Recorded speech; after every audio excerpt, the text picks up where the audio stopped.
What if I told you there's a completely legal way wealthy people live incredibly luxurious lives while paying almost no taxes, and when they pass away, their family keeps most of the wealth?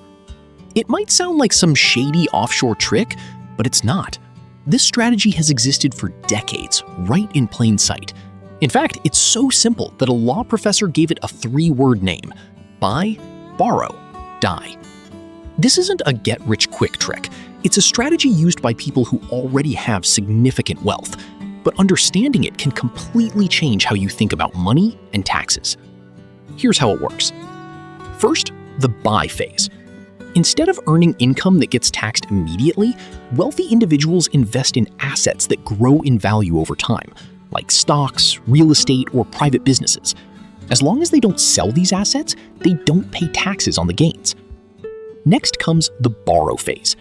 Instead of selling assets to get cash, they borrow money using those assets as collateral.